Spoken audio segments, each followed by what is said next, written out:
4, 3, 2, 1. Walk with me through the cellar door. A storm is coming, Francis. A portal to a more skeptical world. Cellar Door Skeptics begins right now. Prepare for the revolution with your hosts, Christopher Tanner and Chris Hanna. Welcome to episode 124. Thank you all for joining us for another amazing episode of Cellar Door Skeptics. Tonight, we decided to be a little bit more one-sided. We decided to do a complete episode where we interviewed authors from Women versus Religion Against Faith. Tonight, I had the pleasure of speaking with Karen, Candace, and Alexis. And it's a great pleasure to actually talk to them for a whole hour. I didn't have to limit the interview to a shorter amount of time. I was able to talk through a lot of the different points of view for the book, and we get to meet a whole bunch of great women authors. To start the show off, though, tonight, I thought I would give a little disclaimer. We had an episode in 117 where we had David Silverman on. For those of you who don't know, you could check out the BuzzFeed article, or you can check out American Atheist. He has been fired from the organization. We decided to leave those portions of the episode out, but we have gone ahead and put content warnings on them. We don't support anything that David has done, and we are deeply saddened for all the women that he has hurt, those that have come out and those who are probably still too afraid to come out. It is very sad that a man of his stature has done that, and we are hoping that more light comes to this and that action will be taken even further against him. But on a happier note, we have three amazing women that will be joining us here in just a few minutes to talk about Women versus Religion, the Case Against Faith. We decided to do a joint interview with all three of them, and it is my pleasure at this time to welcome all three of them to the show.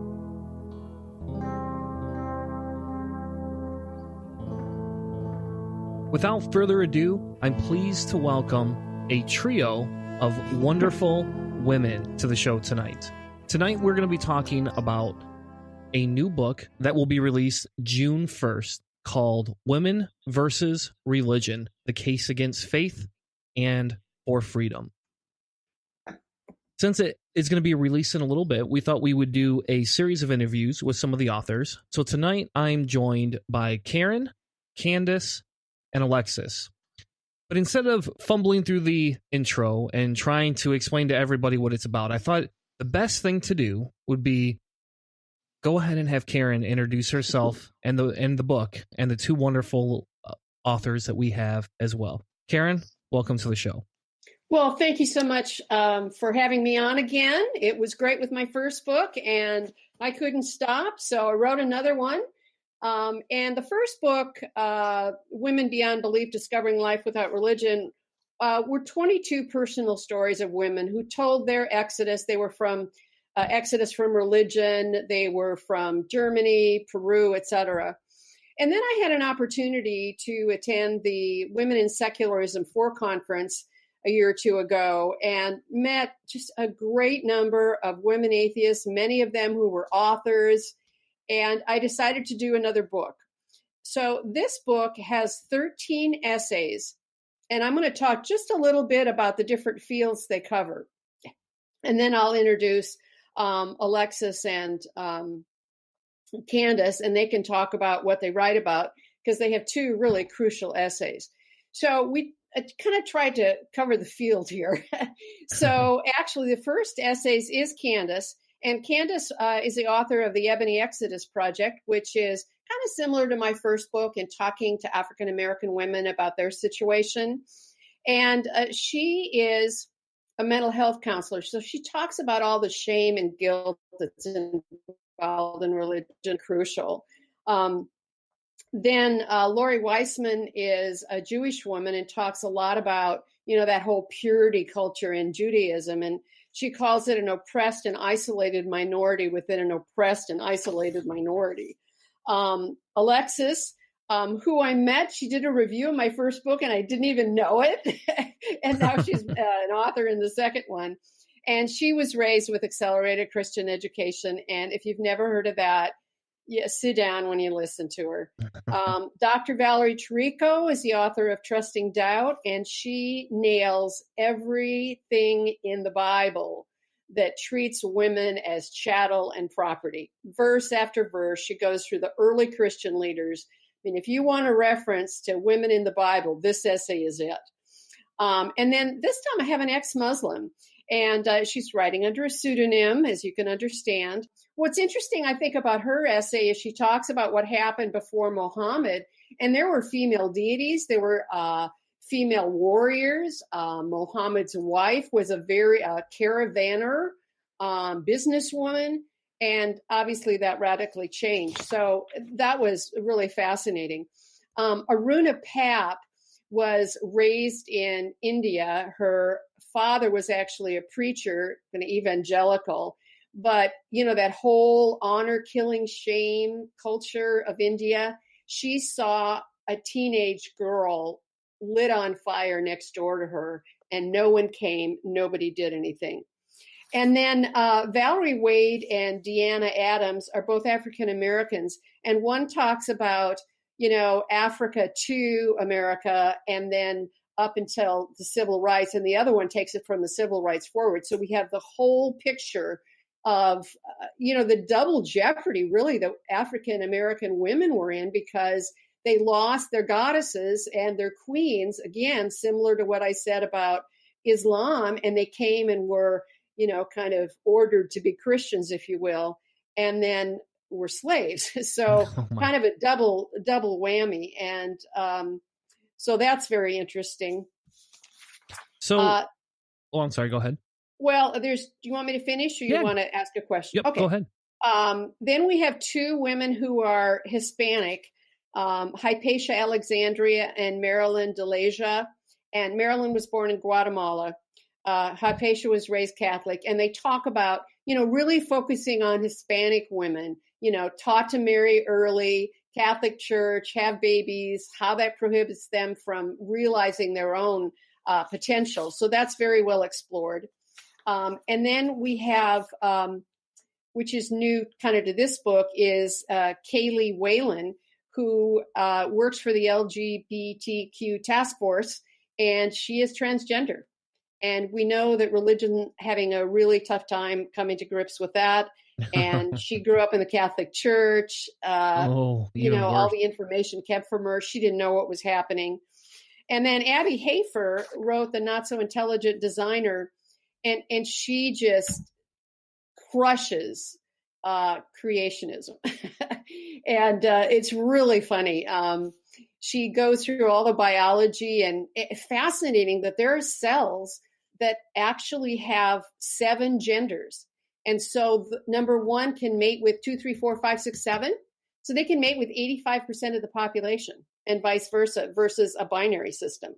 And then finally, Greta Vosper, she is a minister in Canada for the United Church of Canada, and she's an atheist. And she announced it to her congregation. Some left, some stayed.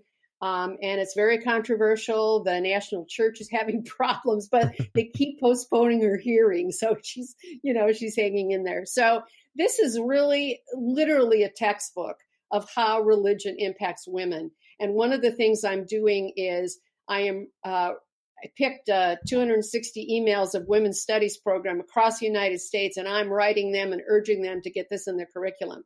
So we'll see how that goes, because religion is the last cultural barrier to gender equality. So I'm going to stop there.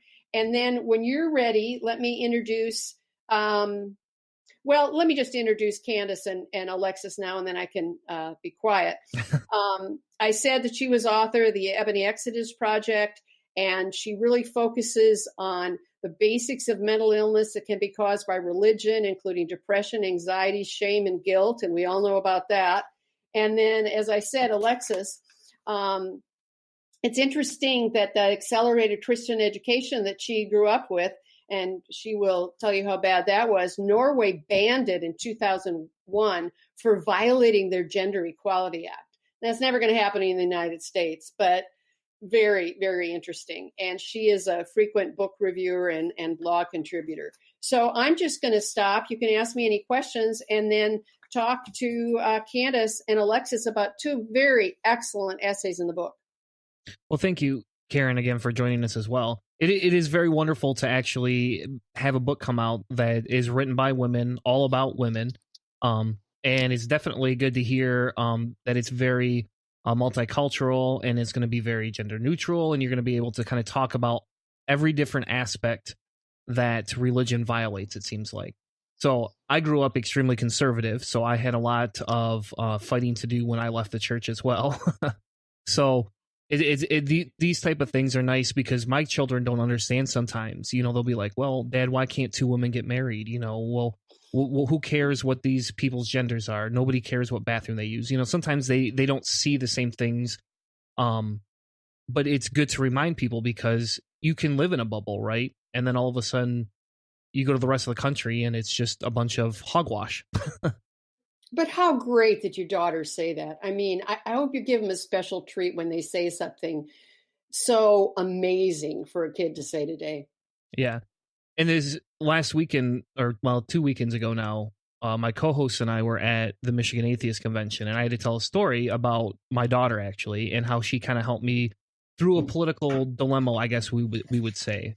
And it's very nice, and refreshing that if you train your children to think, they'll challenge you back and say, hey, Dad, I think that belief you have is BS and you need to change. So that's always really nice. But before we go any further, thank you again both for joining the show. If each of you want to give a quick introduction, that's awesome. And then we can jump right into the different topics of the book. So Alexis, if you want to go first. Sure. My name's Alexis Record. I say record like a record player, and my kids say, what's that? So now it's like a medical record, I guess. And my chapter is chapter 3 on indoctrination, which I think, Karen, you assigned me that topic based on when I came to you desperate to get the word out. I had just interviewed Johnny Scaramanga for Not Rational Doubt, the Radical Notion. And I was trying to get people aware of there's this curriculum out there. It's failed every academic study ever done. And this guy got a PhD in this curriculum. Like, he got an educational PhD, did a qualitative study of former students, and both pro and anti-ACE. And so I was like, can we share this? And then I think you came back with, that would be a really great topic for this anthology. And I really had to dig deeper into it. And it doesn't get better. It's not well-rounded. It's just all bad. It's all bad. So that was my topic, and my area of expertise is I did it my entire educational journey. I started with the Learning to Read program that Accelerated Christian Education offers, and graduated. I'm doing quotey fingers through the high school. I have my diploma, again, quotey fingers, because my education is not real.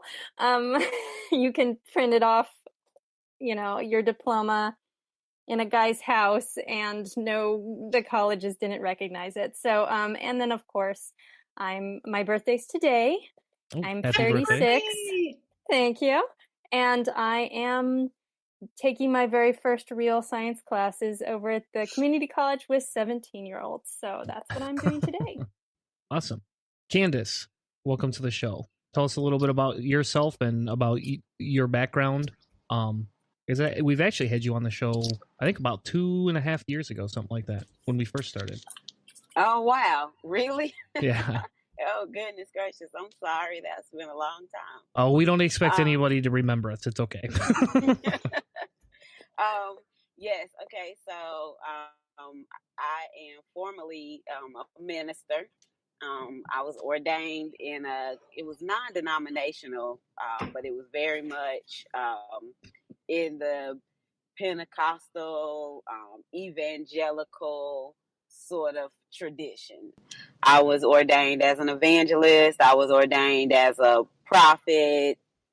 I was ordained as an elder in the church. We did the laying on of hands, talking in tongues, casting out demons. We did a lot of that really extreme stuff. Yeah. Fasting for days at a time, long periods of time. I think one time we went up to 10 days or so fasting, nothing but water.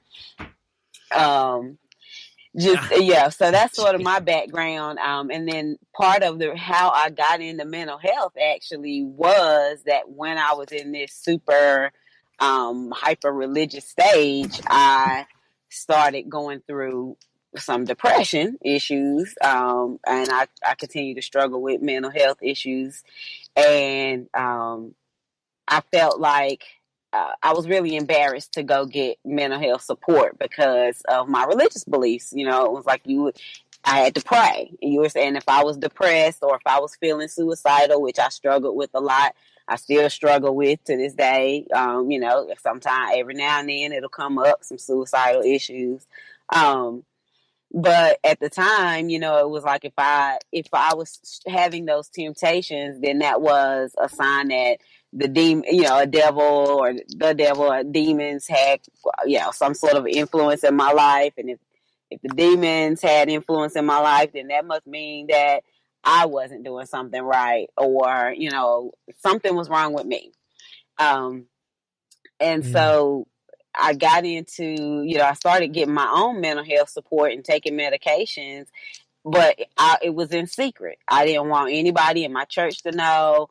When I started taking medications, the only people that knew was my husband and my mother. And I was like, very clearly remember talking to both of them and being like, if you tell anybody that I'm taking medication, like I was like irate about that thing. Like I was so embarrassing to me that I was seeing a counselor and that I was taking medication.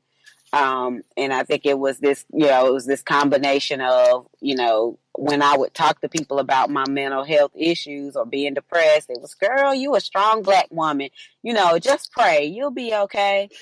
And so that really that wore me down for a long time. And my deconversion process from being hyper religious to now being an atheist was much more complicated than just, I was depressed. It had more to do with actually studying the Bible and, learning about, it had much more to do with like actual education about a different type of education about religion and about Christianity than it had to do with my mental and emotional health. I like people to know that clearly. Like I didn't leave out of some, emotional distress, but that was something that was going on at that time.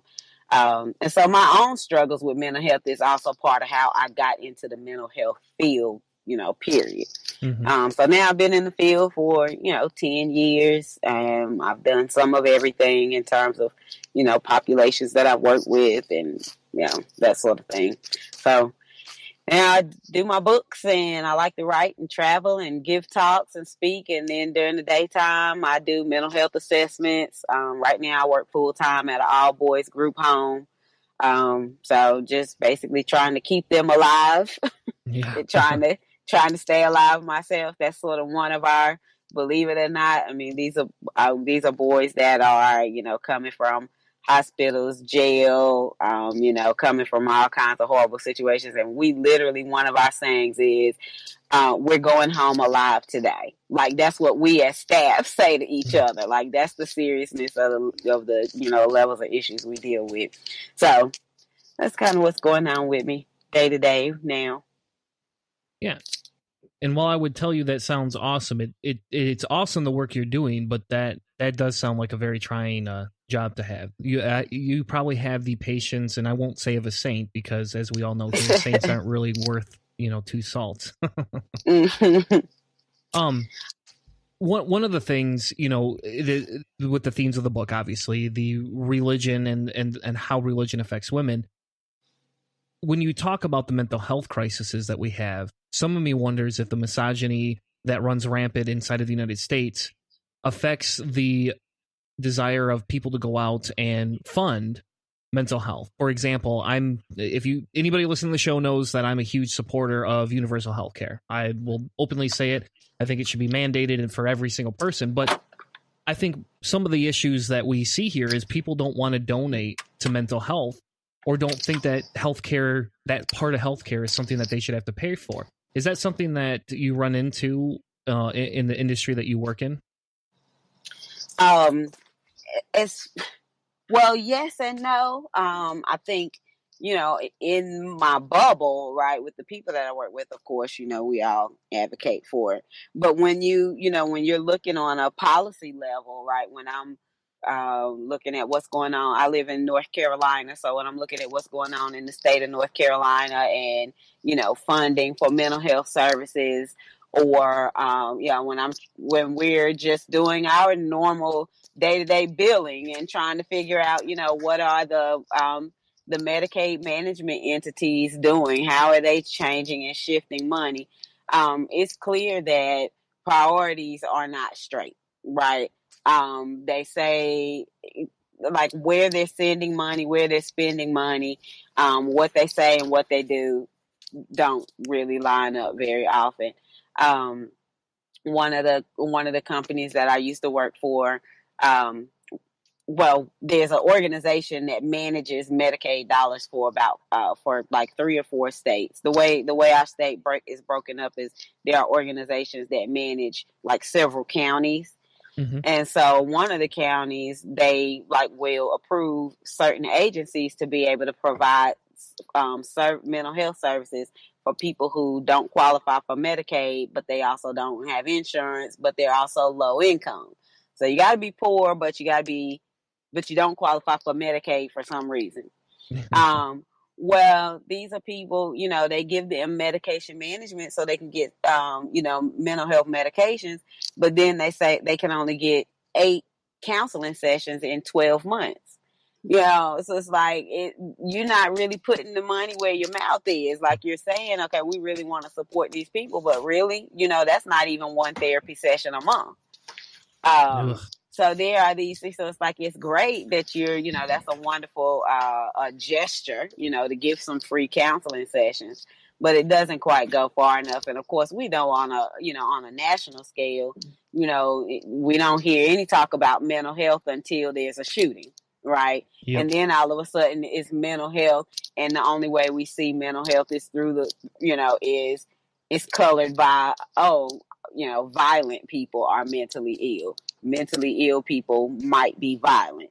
So, of course, then that's the wrong impression that we give off about mentally ill. So then you end up with a whole population of people afraid of mental illness, and afraid to go seek services because, if I'm labeled mentally ill, then I'm going to be, now I'm possibly a target for the government or for whoever. It becomes a mess. And I think that, we're not really putting our dollars where we claim, we really, where we talk, we say we believe that preventative services are essential. I know I'm talking real fast, but I'll give you another quick example. In the state of North Carolina right now, they're talking about, teacher salaries and all of these different things. Well, the national average for psychologists, or I think it's the national, the recommendation is that you shouldn't have any more than 1 school psychologist per 700 teachers. In North Carolina, it's 3 times that. It's 1 psychologist per 2,100 students. I'm sorry, did I say teachers? You did. I mean students. Okay, that's a little bit better. Like at first I was sitting there like, who has 700 teachers? Like that's got to be like maybe Detroit or Chicago or something. Yeah, no. I'm sorry. One psychologist per 700 students is the recommendation. In North Carolina, it's one per 2,100. You know, and our psychologists, like our upper scale of pay is the lower national average, the lower end of the national average. So that's where those things come in of, okay, you say one thing, but really it's not adding up. Yeah. So this is kind of a question for everybody, and we'll stick on the mental health thing for a little bit, because I do think even though, Alexis, yours is quite a bit about your upbringing and indoctrination, I kind of wonder how some of the psychological effects of how you grew up is affected there. So with people that are leaving, anybody that's leaving, as they actually start to leave religion, what are some of the things that others should be watching for? So, for example, I've been out for 5 years. When I came out, I my internal family, my wife and my children were all supportive. It wasn't a big thing for them. They weren't really surprised. And my immediate family handled it pretty well. I've not been disowned by any sisters or any parents yet. My outside family disowned me really quickly for the most part, but the rest of them did not.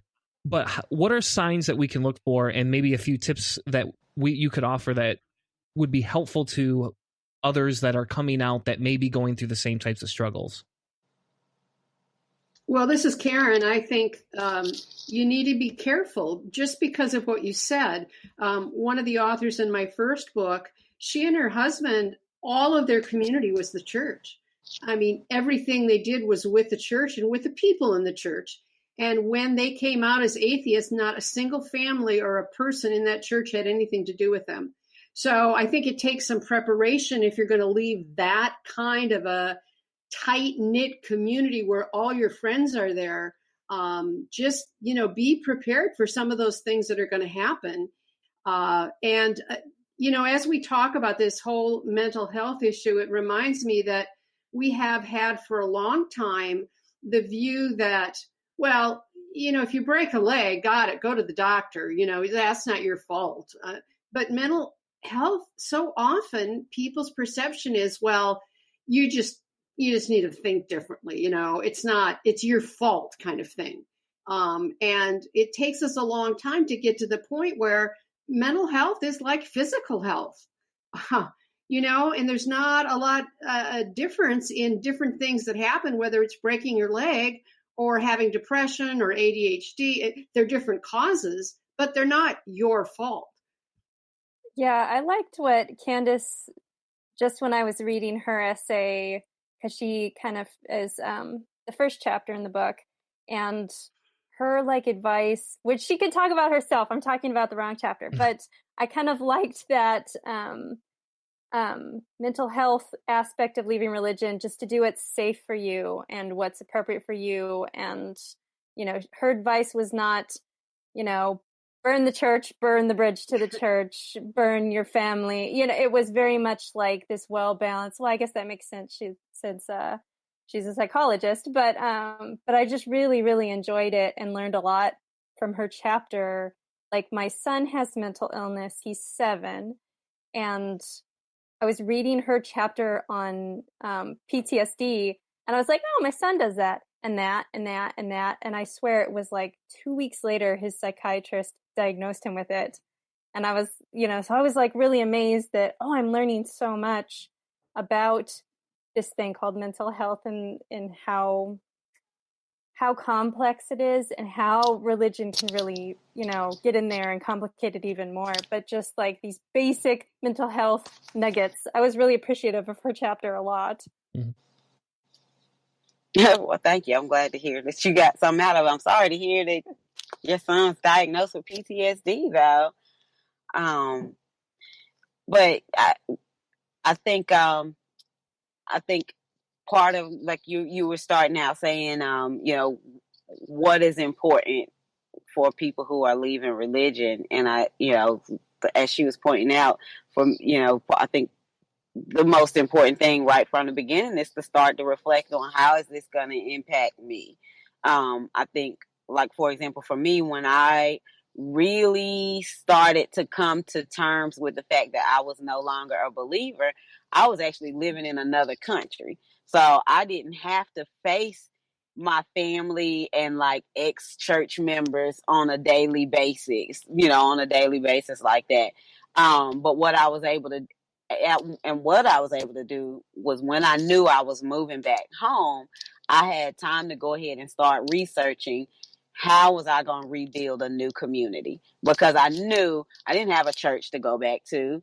I knew that, a good number of my family, I wasn't going to be able to just go back and pick right back up chilling with some of my cousins like I used to. My church was primarily my family. Was a big, portion of my community. And so I started doing research even before I moved back to North Carolina of, okay, what am I going to do? Because I know I'm going to get back and I'm going to be lonely. And so I think if people are starting to think along those lines before they even come out to people, they need to be thinking about, how am I going to build another community? Who do I think is going to stick by my side, and who do I think is not going to stick by my side? And of course, now, 10 years ago, I started, I started coming out of all this, over 10 years ago. So now you got all the stuff. You got the meetups, and you got all the Facebook groups, and you got so many events going on in so many places. There's so many, and there's so many avenues for getting information. I think that, now is really an exciting time to have this struggle. If there's ever a good time to have the struggle, now is a good time, because you can start to make those preparations for rebuilding your community. I think that's where people need to make sure they're investing that time before they start to come out to people, if possible. Hey, this is Keith. And this is Jen, and we're from Not Another Atheist Podcast. You're listening to Cellar Door Skeptics. Join the revolution. If you'd like to join the ranks of Patreons and sponsor the show, head over to patreon.com/Cellar Door Skeptics. For less than a 20-ounce soda or an energy drink each week, you can help sponsor us, the hosts, and our charity of choice. Patreon helps Cellar Door Skeptics create better content, become better activists, and it's going to help you stay healthier by drinking one less soda or one less energy drink each week. Click the link in the notes of the show to sponsor us today, because we bring the discussion with the sources.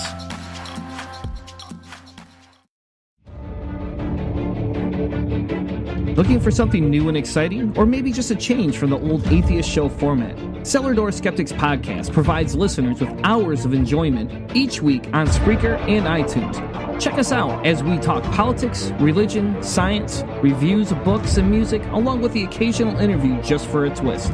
Join Christopher Tanner and Chris Hanna every Tuesday night at 8 p.m. Eastern as they bring fresh content to you. Walk with us through the cellar door as we help you prepare for the revolution. You can find us on Spreaker, iTunes, YouTube, and even on Facebook.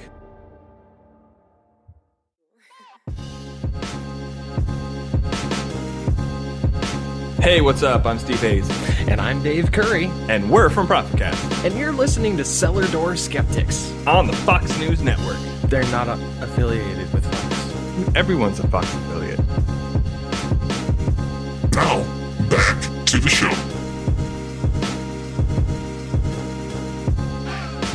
Another question I had as we talked through this is, so you just mentioned a second ago, hey, coming out is a little bit easier. It's an easier ability to build a community.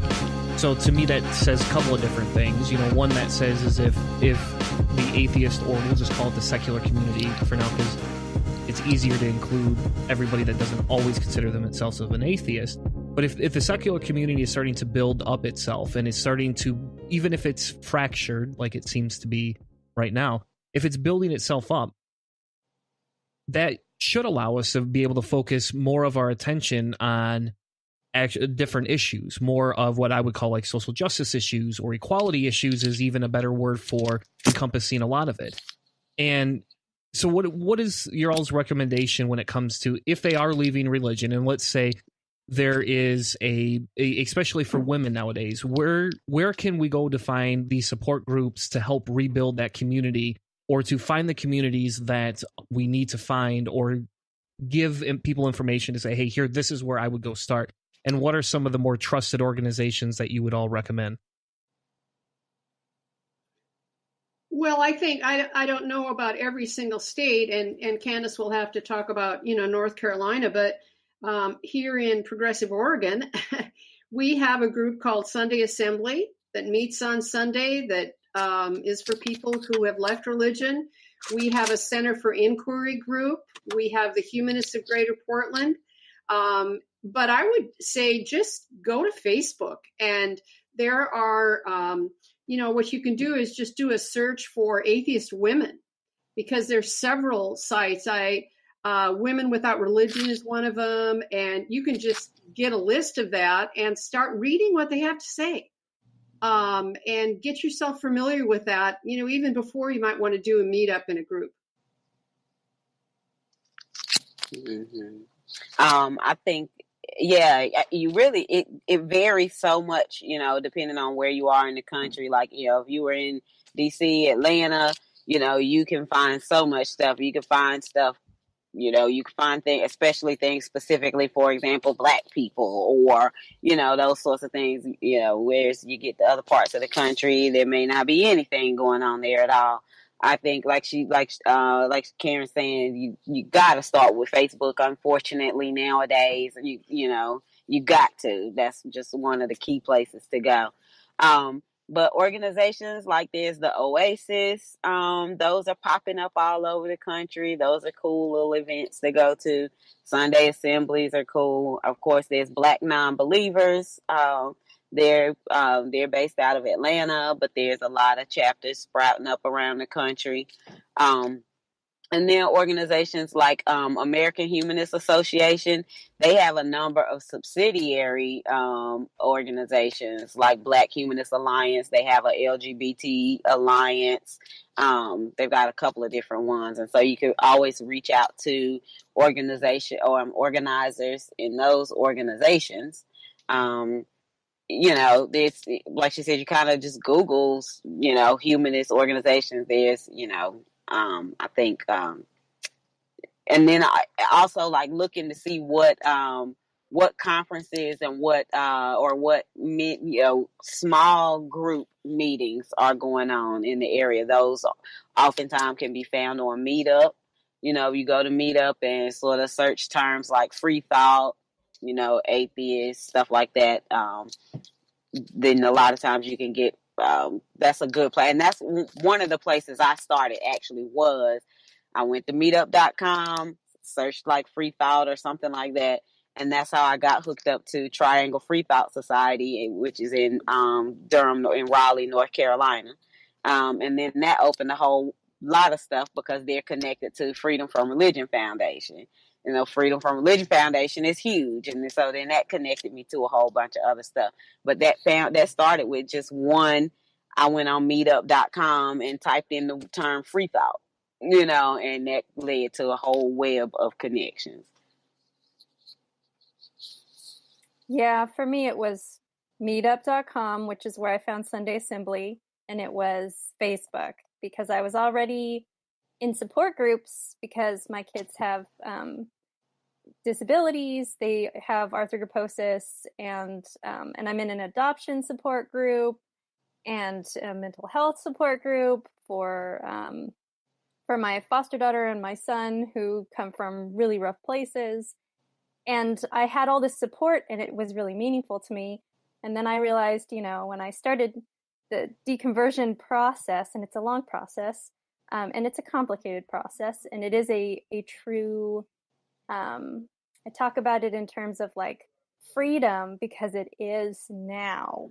But when you're in the middle of a deconversion process, you have to grieve your whole belief system, your life, your view of the world, your community.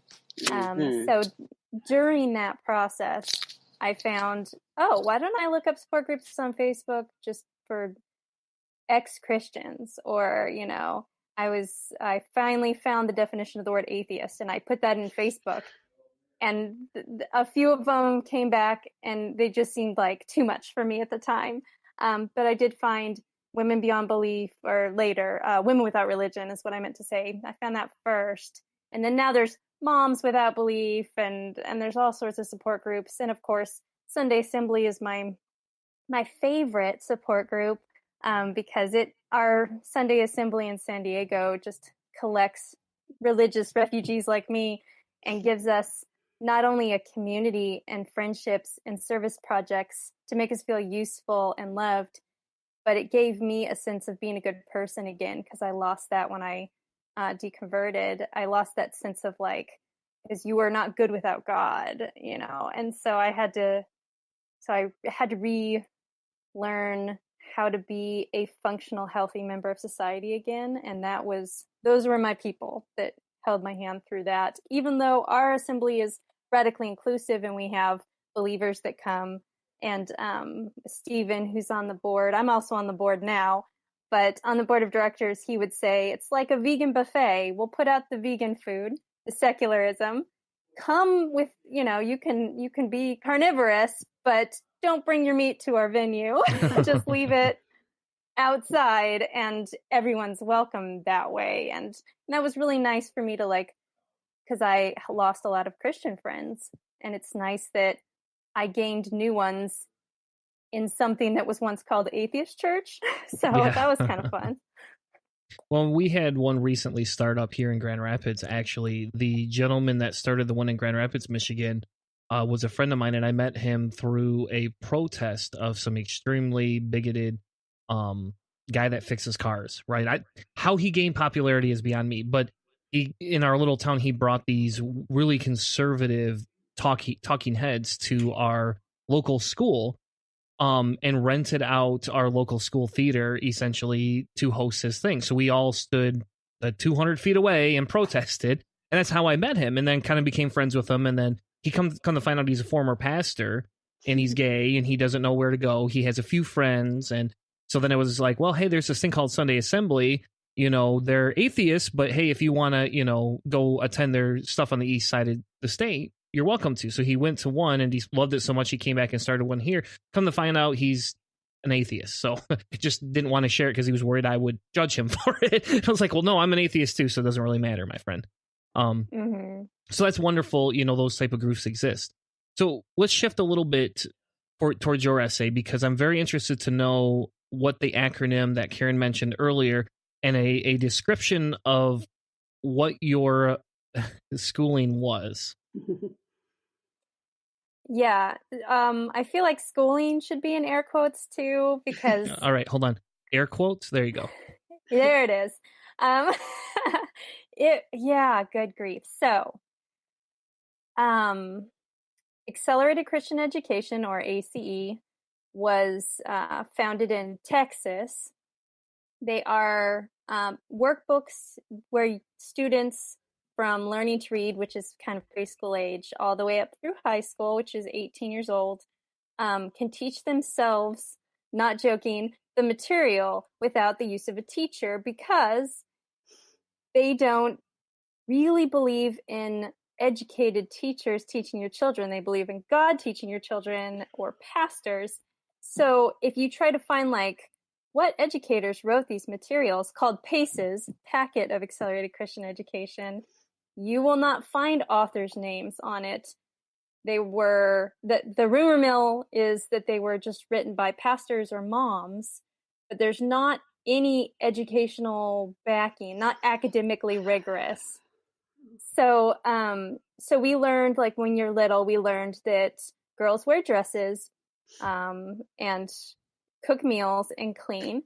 And there's a whole teacher material, because it's very fundamentalist, gender roles, gay people are unscientific. Sorry, my voice cracked. I'm laughing. It's that science disproves homosexuality. The sky used to be pink before the flood. The flood is totes for real. And just, you mostly memorize scripture. So I grew up memorizing a chapter of the Bible a month, plus verses every day in the paces. Plus, we were in Awana too, so Holy I crap. got my citation award. So I'm really good at memorizing King James. Oh gosh, and the school was all in King James before we were allowed to do New King James. So I was this teeny tiny little 6-year-old kid, and I could ramble off chapters of Proverbs or Psalms in King James or the New Testament in King James, and I had no idea what I was saying. But that's probably the only benefit of this school material was rote memorization, which sometimes can come in handy, but the things I memorized that still stick with me, like scripture verses come to my mind all the time, and sometimes they're really anti-humanistic or they're illogical. So it's not really a huge benefit to me. It was a huge the founder of ACE said that their goal, and I quoted him here in an article, the goal is not to educate your student. The goal is to bring him to God and, make him a good. So if the goal is only to make me a good Christian, it was very short term. I did become a missionary, and I did. I was big in my church. I taught the Bible. I went to Bible college or Christian college, and all that. And now I'm a member of the Clergy Project, which I think, Candace, do you remember the Clergy Project? I thought you were too. Because you're a former minister, you would qualify. I am. Yeah, I'm a member. Okay, and it's code names on there, so I never know who's who, because it's protects your privacy. But yeah, so I did missionary service. I led over 100 people to the Lord. So I had a big conversion rate, mostly children, because we were even trained. You don't want the people you're converting to be too old or too intellectual, because Jesus wants some children. Jesus says in Matthew, be his followers to be like children, and children don't have the super critical thinking skills. So ACE was successful there in kind of blowing up my life and sending it off course. And then when I was able to think for myself and go to the internet with some of my questions or study things for myself, I learned that evolution wasn't a lie propagated by godless scientists in a big conspiracy that involved local zoos. And good grief, the things this curriculum taught me, it was really hard. I felt like I'm 30 years old and I'm lost at sea. I don't know what's real and what's belief. As a 30-year-old, I'm Googling, is hell real? And because who knows? Maybe I'd always assumed there was something backing some of these religious claims, like maybe someone had been there, or maybe scientists noticed it was really hot, and I don't know. Learning there was no one had ever touched, tasted, seen, felt hell, heaven, the Holy Spirit, unless you want to make the Holy Spirit universal human phenomenon that a lot of people have experienced that don't claim it's the Holy Spirit, then you just have yourself in trouble. So part of my chapter on indoctrination, I do a lot of studies about the brain and approach it as if I'm a scientist dissecting myself or my experience. This is what I was experiencing. I've since experienced it in different ways. I was experiencing the Holy Spirit, except for I got those same feelings doing Harry Potter and the Sacred Text, which is a Harvard-inspired Bible study, only it treats J.K. Rowling as our divine presence. And I actually will feel the same things I felt in Bible study, which is trippy. Or I will feel the same feelings in worship service when a Journey song comes on the radio, or in just trying to, I had always given God credit for my thought processes. If something popped into my head, I would say, thank you, God, because I didn't know how the brain worked and I assumed it was supernatural. So I think someone asked me why I didn't believe in God, and I came up with this really good analogy of why God was improbable, and at the very least, not Homo sapien anthropomorphized Christian version, because that the Bible would be the charter document for that version, and it has falsifiable claims that you could test.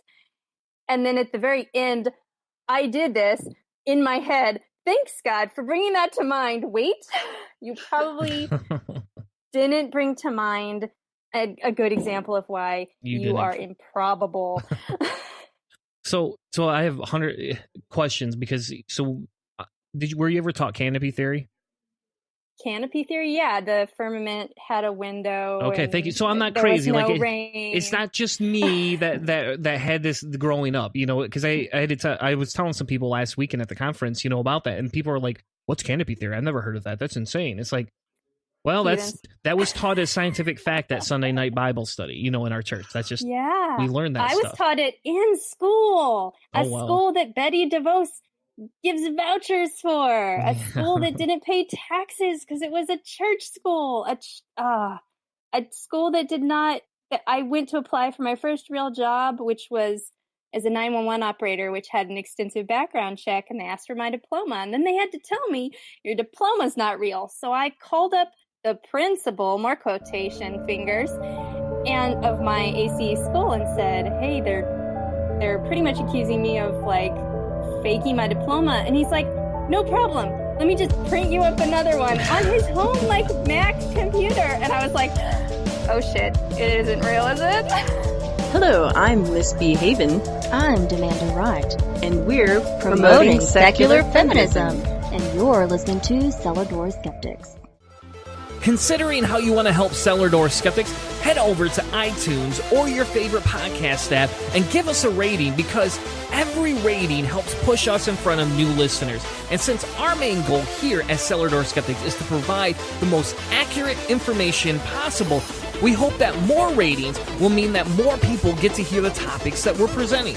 We don't insist that we get a 5-star rating, but Hannah's favorite number is 5, and the more gold stars he gets, the more special he's gonna feel.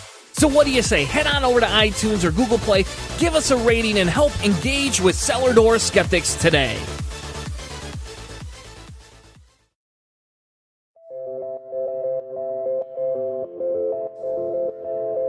This is Trav Mamone, host of the By Any Means podcast, and you're listening to Cellar Door Skeptics. Prepare for the revolution. We have cookies. Now, back to the show. So, and this is kind of a question for the whole group here too. So you talk about indoctrination, right? The question is indoctrination, how does it change, we'll call it different between, let's say, boys and girls? So for example, I was probably indoctrinated a lot differently than you were, even though we grew up in, yours is a little bit more conservative than mine. I can actually say I didn't have whatever that program was. I did go to a private school, but they were required to teach other things that were not sounds as much gibberish as that. But, what's the difference between the two? And, what's the psychological harm that comes out of each one? So in my interview with Johnny Scaramanga, right after he got his PhD, I mentioned, as a girl, I went through this experience where I was not a person. I belonged to my father. I belonged to my future husband I hadn't met yet. I was subhuman, and I wouldn't have put it in those terms, but now it's really easy to see. I was not, all people are equal and some people are less equal than other people, kind of Orwellian thinking. So because I was not a full person, I was trained to not see myself ever first. I was always last, and I was in the subservient role. So huge emphasis on submission. Whereas the boys in my class also equally went through indoctrination, which is different from education in that you are not supposed to question it. You can't test it. And And they were indoctrinated, though, to be people that believed weird things about the universe, things that were not rooted in reality, things that were religious claims lacking evidence. And that did derail their lives. So I was asking Johnny, how's this curriculum? I know how harmful it is to girls. Does it have any benefit for boys? And he pretty much said no in big letters, and then said, you probably want a more, educated answer to that. But no, it did them no favors either, because in his own experience, he wasn't taught to see women as fully people. And that messed him up too, because when you kick one group in society, you're actually hurting all of society, by extension. Don't know if that answered your question, but it does. How about in your community, Candace?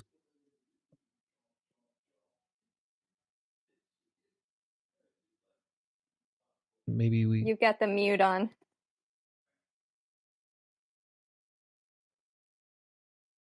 Maybe we lost her for a second. Well, maybe I'll just interject. I mean, this is so depressing listening to this. Maybe a little easier deconversion. I was raised as a Lutheran, and we had to memorize Martin Luther's catechism, and I thought the way to get a date with a boy in high school was to beat him at Bible verses. That didn't work out so well. But when I went to Concordia College in Moorhead, Minnesota, our first class, Religion 101, talked about the different oral strains, the J, the LOS, the P, etc., of the Old Testament, and talked about Babylonia being when they conquered, it was a real event, and they were incredibly open. I had a monk as a teacher when I was a junior for a class. I read a book on gays for one of my assignments in a religion class. So when I deconverted, I didn't have much to deconvert from. And I had kind of drifted away from the church, because growing up, to me, you knew everybody in the pews. And I moved away and I didn't know anybody, so I didn't go. And my husband was kind of a lapsed Catholic. We went to what's called New Thought, which is all paths to God, very liberal. And when that kind of went belly up because of financial issues, we left. And we never joined any organization. We just left the church and we were done. And I wouldn't have gotten involved in any of this had not the Supreme Court issued its decision in Hobby Lobby, Burwell v. Hobby Lobby. And in a 5-4 decision, they said that this craft store, Hobby Lobby, had the right, because of its religious views, to not provide certain forms of birth control to its female employees under Obamacare. And I thought, oh no, this is bad. This is religion invading the political public sphere. This is not good. So, and that was probably a couple decades after I'd left religion, and I did it real academically. I had read a lot of books of the Jesus Seminar, and I read Bishop John Shelby Spong's book, Resurrection, Myth or Reality, and obviously myth. And once I did that, I thought, well, if Jesus isn't resurrected, the whole thing falls.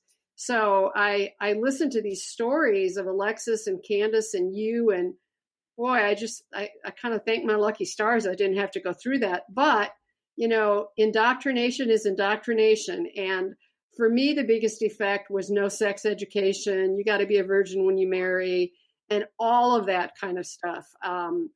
And, it's interesting how the brain works. I'm 67 and I will lay my head on the pillow and I'll start going, now I lay me down to sleep. I mean, it has still never left me. Yeah, I can imagine. And some of that stuff that's just awful. And it's good to know that you guys are able to now be out and write about it.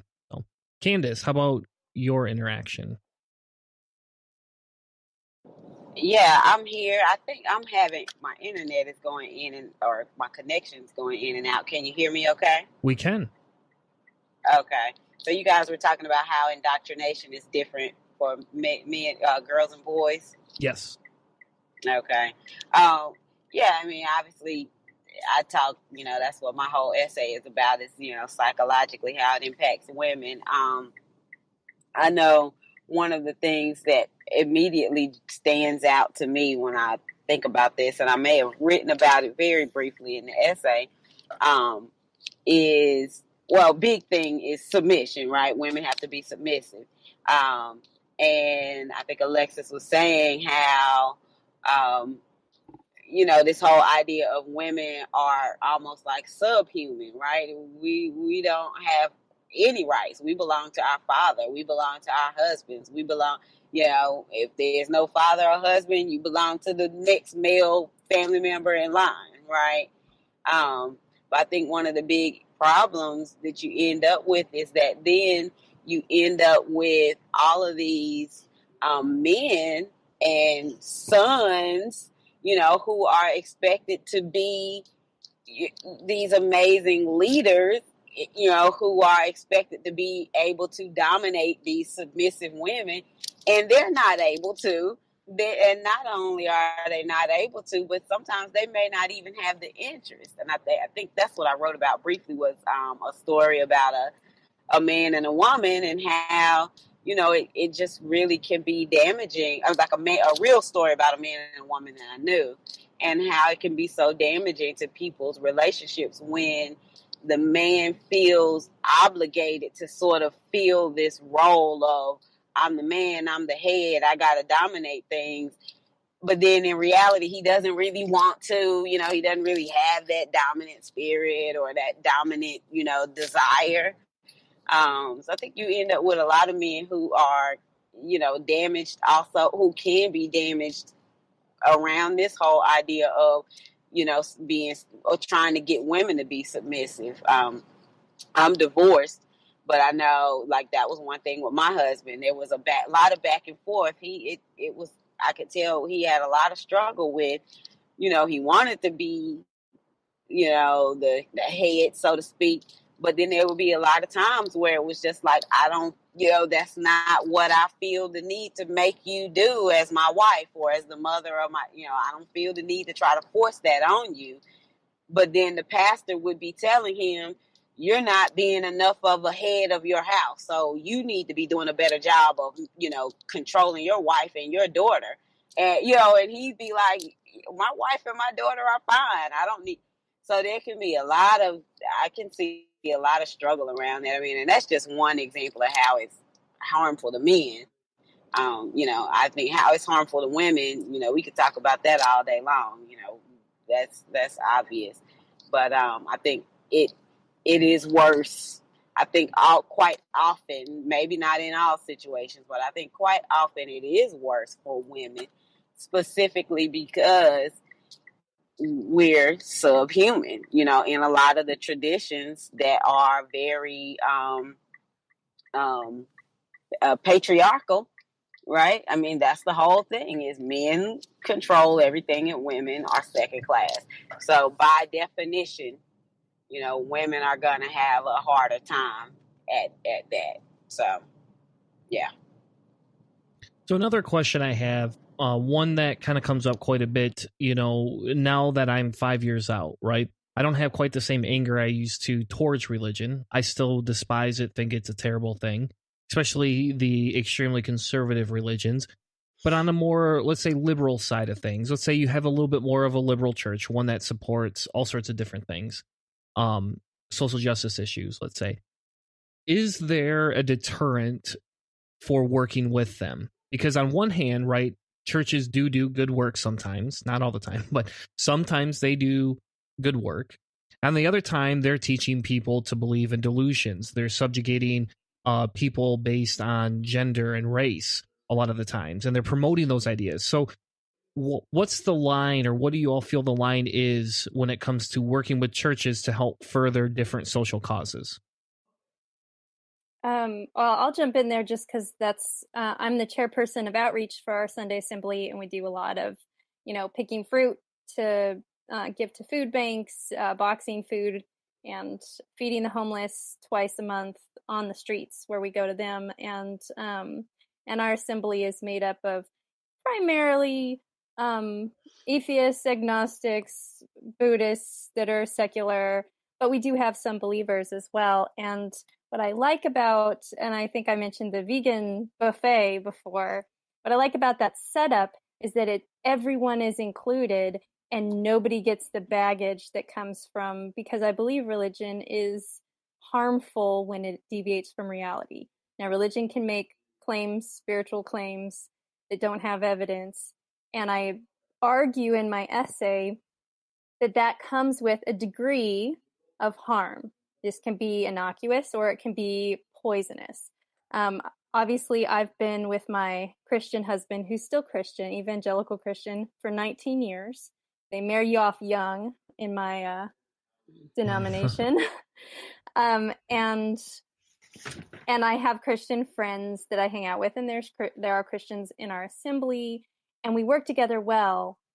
But then you come to when any of the religious ideas get injected into working together, because I believe in working together. We partner with YWCA for their women's shelter, not Sunday Assembly, but a group of friends, even though the C stands for Christ. And we partner with other churches, and there's always people coming to our feeding the homeless events that, are religious. And I have noticed this last Saturday, we were feeding the homeless, and we had one believer who is very outspoken and kept telling people, God loves you, I'll be praying for you. And it's a little, grating for those of us that, we're a group of atheists doing this, and now we've got one very loud mouth that's like she speaks for all of us, and also some of us have religious trauma syndrome, and so it's not great. But I did notice that people would come up to her, and especially in certain vulnerable groups, religion sprouts. Like, my kids have disabilities, and oh my goodness, the support groups are just filled with religious language, assuming we're all believers of some sort, that we all believe in God, that we all pray, that prayer does anything. And so that's hard. But there was one guy, he came and he's like, I'm going into rehab tomorrow. Will you pray for me? And then he said, and she's like, absolutely, I'll pray for you. I'll pray with the power of God. And he's like, good. Now I know it'll be fine. And his buddy is standing next to him, and I'm handing him a toothbrush and a sandwich, and I'm asking if he needs socks. And I overhear him going, I'm just going to sit back and let the Lord do it. And I'm like, no, please, put your all into your recovery. Take charge of that. Because I've been that person where I pray for you means I don't have to actually think about it again. I don't have to do any real work. And of course, there's exceptions to that. People's faith can inspire them to things. But if there's no truth in it, if it's not based in reality, at some point, your innocuous belief in a God who's not really hands-on, but is just love. That's the only descriptor about your God. God is love. That's all you think. When life gets hard, you either have to interpret that as loving, or you have to interpret that as God doesn't love you. It goes south. So definitely work with people, love people, respect people, and meet them where they are. And I'm all about holding hands and going forward. But I see the harm of even the most innocuous belief or religious claim that lacks any basis in reality, because we live in reality. We're anchored to it. Going beyond it or around it is a walk in the weeds off the path, and you can get hurt.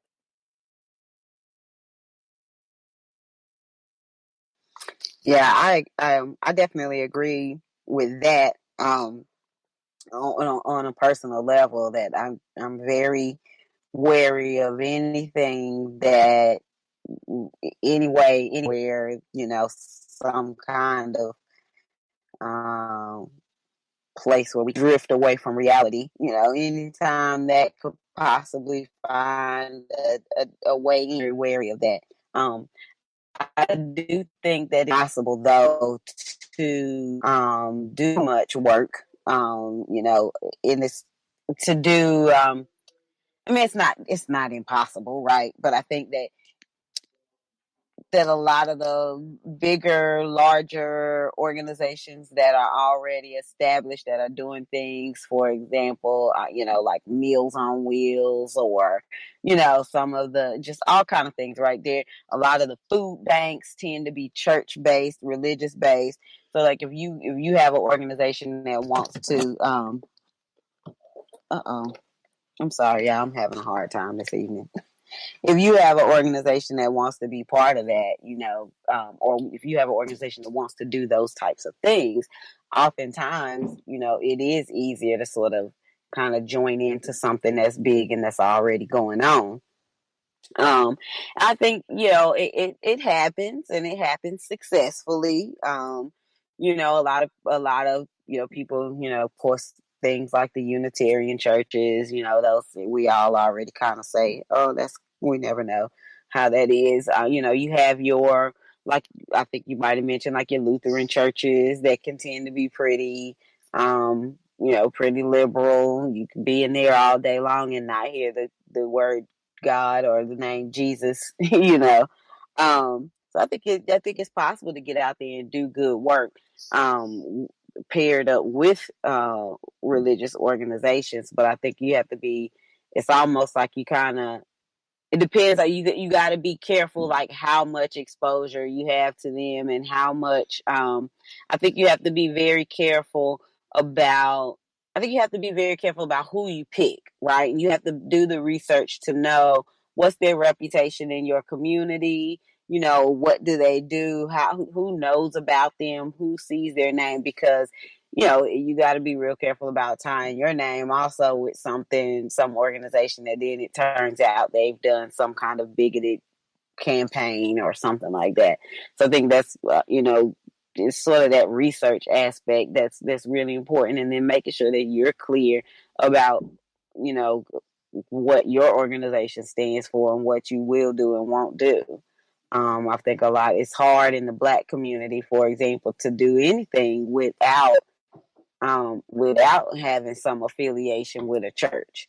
It's really hard. And, we a lot of the Black non-believer groups and a lot of those types of organizations, it requires a whole lot of pulling people together, a lot of mini organizations, small groups of pulling all these tiny groups together.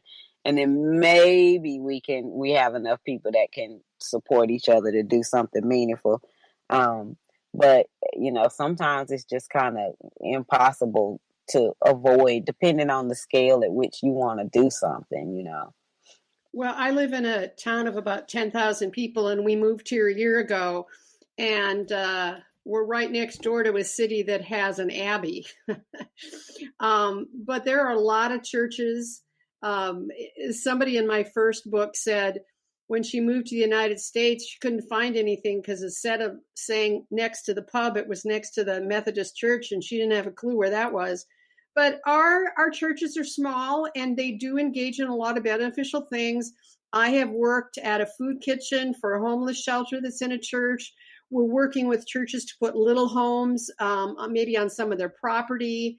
So, if those are the interests of the group you're in, then partnering with them to do that's fine. But I think, my preference would be not to have people, pay their money, to support the building and all of that kind of stuff, with a small percentage of it going to be to humanity, if you will, versus the whole piece it could if we had established, let's take a church and make it into a homeless shelter and get rid of all the religion stuff. But I'm fine. I went to do this food shelter, and the president of the Lutheran Church was there, and I told him I was an atheist, and so you do get a mix with people, but sometimes those are the only people doing things. Exactly. So as we wrap the show up tonight, it was wonderful to have you all on. It's very nice and refreshing to be able to do a show with all authors. So sometimes, we have other speakers and things like that on here, but whenever I get authors, we always have a very good discussion on. So it's kind of one of those things. If you look at it, a lot of people can post on Facebook, post on Tumblr, do all these different things. But when you get an author, usually they're very well thought out, and they sit down and they're willing to have a very genuine conversation. So as we wrap up, tell everybody how they can get a hold of you. If you have blogs, if you have other books you want to promote, you're welcome to promote them all. And then, we'll kind of take it from there. Hey, Chris, I really want to say thank you again. And you were so willing to have me on again. I really appreciate it. Can we send you just links that you can put under the podcast? Does that work? Yeah, absolutely. Okay. Yeah. I found out today from my publisher, Alexis and Candace, is the book's already printed. Oh, wow. So I ordered a box, so I'll be sending to each of the authors and the blurbers and all of that. But why don't we each send Chris links? I have a blog, Faithless Feminist, and I'll send links to both of my books. Candace, you can do the same. And Alexis, do a link to that interview you did with, I'm going to Scaramanga. Johnny. Yeah. And you could also do a link to you wrote the article on my blog about ACE, because I think people would really be interested in learning more about it. So we'll just send you those. And the book we've been talking about today is Women v. Religion, The Case Against Faith and for Freedom. And you can order it on Amazon, Barnes & Noble. It'll be in some bookstores. So we would appreciate that. And if you do buy it and read it and you liked it, a review on Amazon, we really like those. Yeah. And whenever the book does, because I think your release date was June 1st? Yeah, it's out early. Oh, it's going to be out earlier. That happened last time. Oh. Didn't I get your first book before you did? Yeah, it's like you plan everything and then all of a sudden, boom, it's there. So I imagine that Amazon's going to start shipping pretty soon. Well, even better. So thanks again for your time. We really appreciate it. And sorry about cold Michigan. Yeah. It's okay. We're used to it up here. You get used to it after a while. One day I'll get to move to California or someplace a little bit warmer than here, but it'll be a while. San Diego. Well, thank you all again for joining us tonight. It was a pleasure to talk with everybody. And if you guys ever have anything that you want to promote again, if you ever have anything at all that you would like to promote again, hit me up and I'll be glad to have you all back on the show again. Thank you. All right, thanks so much. Good evening. Thank you. Yeah, thank you. All right, good night.